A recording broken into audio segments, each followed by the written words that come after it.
Hello everyone, it's Leo, and I'm so happy Delicious Party PreCure is finally back.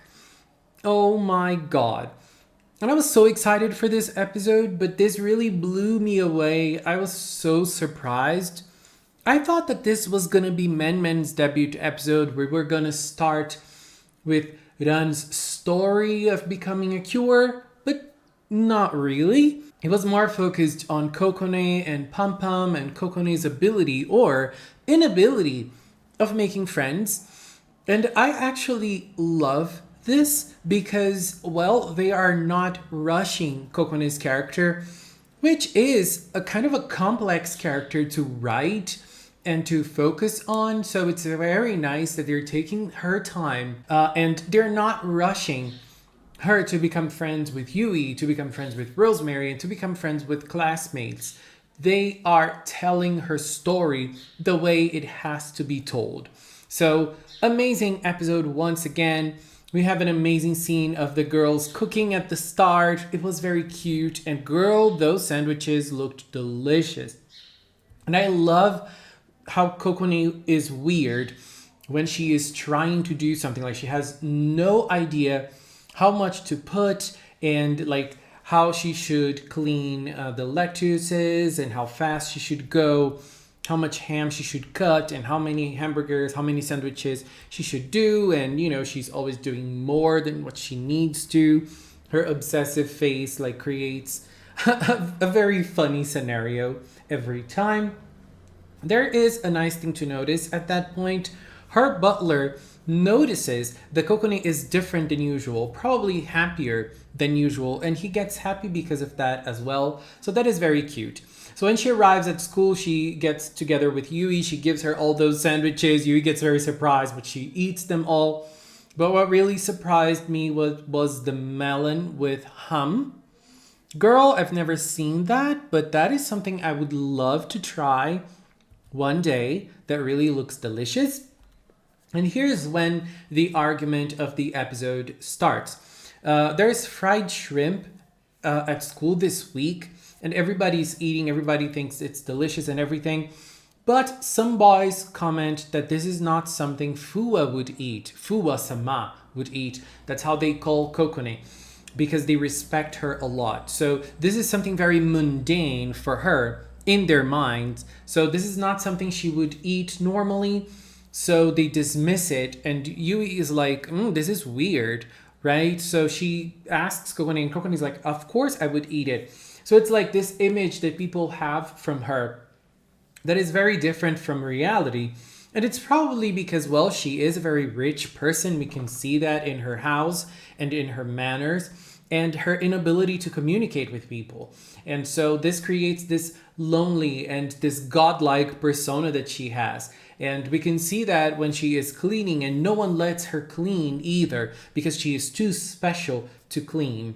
And because of this, Pum Pum goes at school and she starts noticing everything that's been going on with Kokone because she's worried about her. And because of that, she hides in the home economics room, and some girls startle her and she gets scared, and she kind of makes like a weird noise, and the kettle she was in moves, and the girls think it's a monster. So this is the creation of a rumor that there is a monster in the home economics room.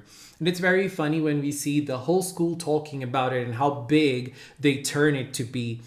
Like it's way bigger than the girls see. And it's very, very real. Every time there's a rumor, people start making it bigger and bigger and bigger.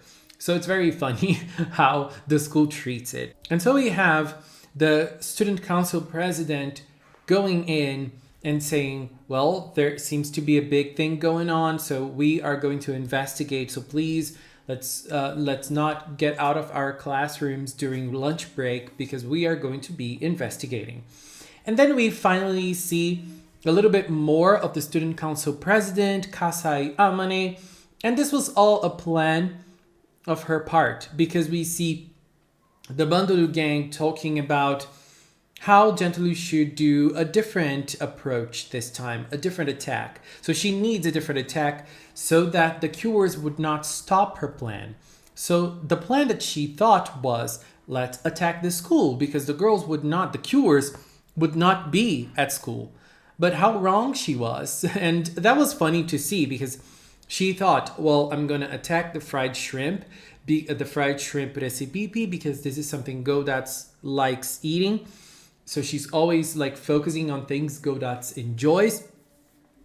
And she gets very surprised when she sees both Yui and Kokone at school because she did not know that the girls studied at the same school as she did. So like, girl, honey, you didn't know that. I thought that Gentulu slash Kasai Amane, who she seems to be right now, she seemed very prepared for everything with all her plans laid out. It's not really like that. It's not really like that. She gets surprised, she gets flustered, and it's very nice actually. And before that, we had a scene with Yui, mentioning a saying and Kokone correcting her. So this is the second time it happens. It's probably going to happen lots of times. So it's like one of Yui's gimmicks. Love that. Very cute. And then we have like the action scene of the episode. It was nice seeing Gentulu using her own powers, like her own like shadow-like powers. It was fun watching that. And also the little plan that Yui and Kokone did. Yui using like a football attack. Girl, Elena would be so proud. Cure March would be so proud. Girls, yes, queen. And obviously Kokone as well. At the same time, we have Rosemary. Rosemary spent the whole episode taking care of baby Kame Kame. It was so cute. Poor Rosemary. They're always trying to hide your beauty. I'm so sorry, Rosemary. They don't deserve you.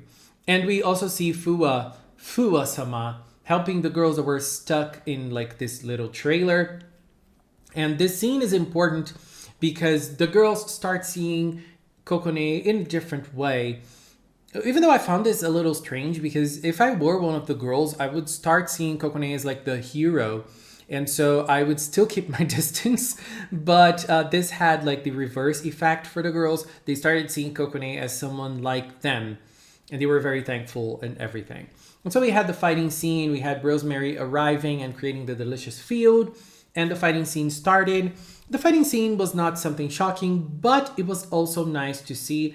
I like the role that they're giving Cure Spicy as like the technician of the group. And so she created this technique with Cure Precious. She threw Cure Precious.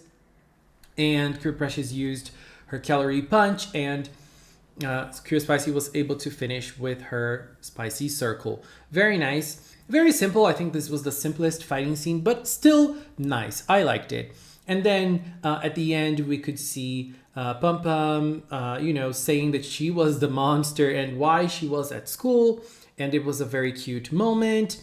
I still wish a little bit more Kokone and Pum Pum interactions. I'm still longing for more. I think what we have is very few, but I would like to see more, especially after seeing how Pum Pum cares about Kokone.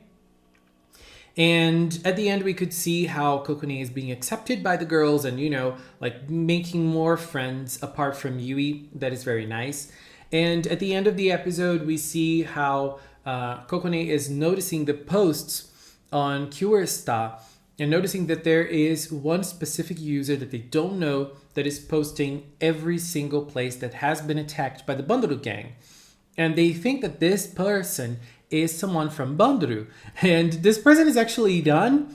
So Ran, it was very funny seeing Ran with those shadowy eyes at the end. I was like, were they trying to imply that she is part of the Bandoru gang? I love this. So they're suspicious of her. I mean, they don't know that it's her, but they're going to follow and they're going to try to discover to see if it's actually her. And we're going to see everything culminating in the next episode, obviously, with Ran finally becoming Cure Yum Yum. The team finally becoming complete. And I'm so excited for more. Anyways, babies, this was my view on episode 6 from Delicious Party. So good to have PreCure back. I am very very happy. What did you think of this episode? Please leave a comment and let's keep talking about it. Anyways, just want to take this little time to thank the members of the Magical Cinnamon channel. If you are a member, thank you very, very much for your support and for standing by Magical Cinnamon. And if you've watched up until now, thank you so much as well. Thank you so much for watching, and until next time, bye bye.